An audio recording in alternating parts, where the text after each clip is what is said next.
Aisha and today we're studying total internal reflection. Perhaps you've heard the story of a man traveling in a desert on a very hot day.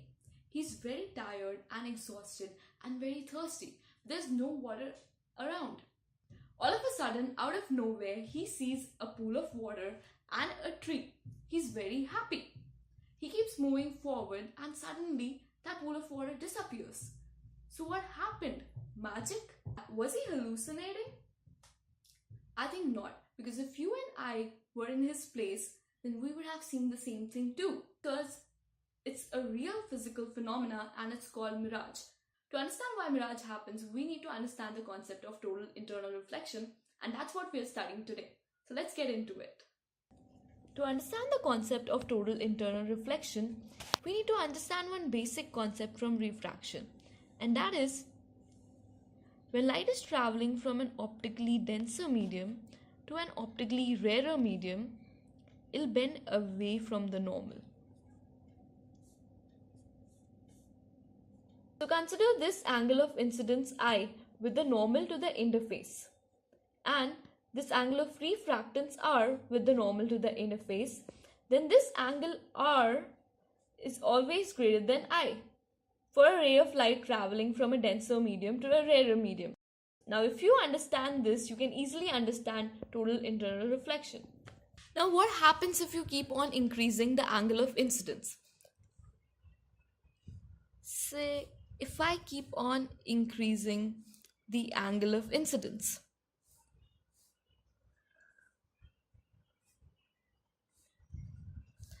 since angle of refractance is always greater than the angle of incidence, if I keep on increasing the angle of incidence, the angle of refractance will keep on increasing, right?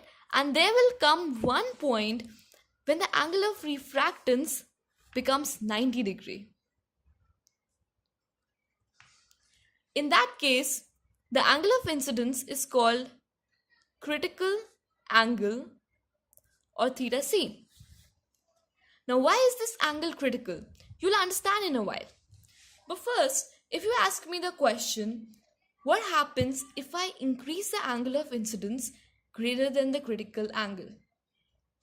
In that case, the angle of refractance will increase even further, and what happens is that light ray will completely reflect back into the surface, and this is called total internal reflection. Now total internal reflection only happens when two conditions are met. That is, first, the ray of light has to travel from an optically denser medium towards a rarer medium. So denser to rarer. Second condition is the angle of incidence must be greater than the critical angle. That means the angle of incidence I has to be greater than the critical angle. If that is satisfied, that is for all angles of incidence greater than the critical angle, total internal reflection will happen. Okay, so I've talked about mirage. What has total internal reflection got to do with mirage? Think about a desert. In hot regions like a desert, the air near the ground is much hotter compared to the air above, and light tends to travel much faster in hot air compared to cooler air. That means this layer of air is optically rarer compared to the layer above, and the optical density keeps on increasing. So these are denser. Now consider a ray of light traveling like this. Since this layer is comparatively optically denser than this layer, this causes refraction, which increases the angle of incidence because the ray of light has bent away from the normal. So when this keeps on happening on different layers, there will come a point when the angle of incidence has become greater than the critical angle. In such a case, what will happen? Total internal reflection. That means the ray of light will travel a path like this and reach the man. The man will consider that light has come from a straight line and he'll picture a reflection of this point somewhere over here. And when this has happened with multiple rays coming from the tree and part of the sky, then he would see a reflection